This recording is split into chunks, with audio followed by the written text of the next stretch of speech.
Tuscaloosa, Alabama. Leave the preposterous final scores, the woolly absurdity and the frayed, fried nerve endings to the Stillwaters, the East Lansings and the Iowa cities. We come here to witness order.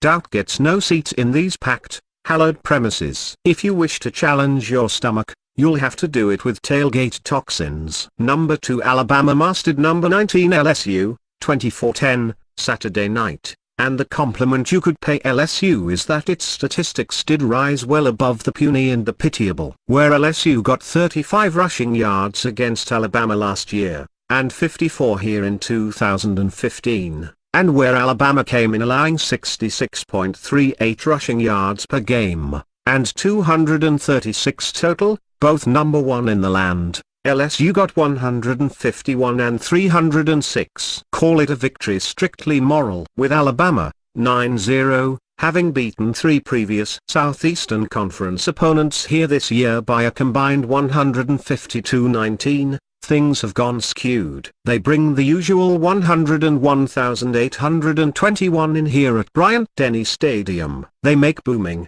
blaring noise. They play the Killers Mr. Brightside and Flo Rida's Good Feeling and whatnot, and the younger end of the stadium goes mad enough to raise the neck hairs. When sophomore quarterback Jalen Hurts takes off on one of his scrambles, it's clear the crowd has come to relish such Hurts delights. But they never convey any sense of fret or desperation because, apart from the rest of college football, they don't have to. Unlike all other American fans, they don't even have to spend much energy berating the refs. By now, November 2017, the outcome never really hints at doubt. It feels like a game of 2 separate storylines, one good, one beyond good, rather than 2 storylines converging. Suspense lurks only in individual plays. When LSU quarterback Danny Etling lofted an early 31-yard pass to Stephen Sullivan, that counted as an achievement. When Etling threw 23 yards up the right sideline in the second quarter to the generally dazzling DJ Chark, to the Alabama 5-yard line, that seemed like something Alabama might want to address, relatively. The Tigers settled for a field goal. Anyway, they did a not bad job against the Supermen of Tuscaloosa. At 6-3 with 3 straight strong wins and still wearing LSU colors, they're too good and tough themselves to warrant some patronizing pat on the head, but their accomplishments against Alabama come nowadays in more measured forms. That's how this one-time primo rivalry of the SEC has ebbed. It features 7 straight Alabama wins since January 2012.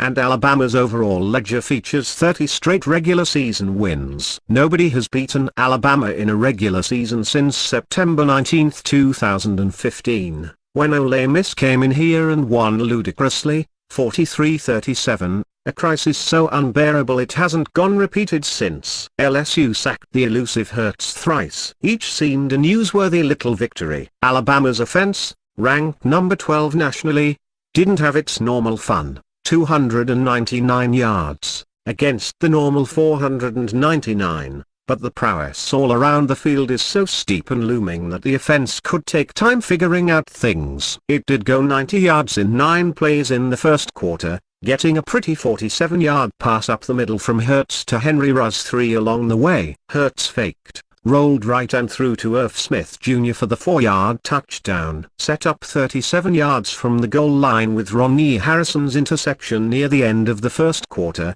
Alabama struck again to reach 14-0, which did seem insurmountable already. Hurts might not be a gold medal archer yet, but his 24-yard pass to Calvin Ridley was a zinging beauty toward the right sideline that set up Bo Scarborough's 9-yard stream to the end zone. By the time Alabama went 56 yards in 7 plays in the mid to late third quarter, a holding penalty that quashed a 31-yard pass to Ridley seemed to serve only as an obstacle worthy of cherishing. Hurts spent consecutive plays hitting Robert Foster for 9 yards, Cam Sims for 15 and Ridley for 22. When Hurts then eased into the end zone from 3 yards out, and bowed to the audience, the fete seemed accompli, as it tends to this era in Tuscaloosa. Shortly thereafter, with the upper stands emptying, LSU did get a touchdown arranged with Darrell Williams' sudden 54-yard run to the 2-yard line. Against this particular, singular foe,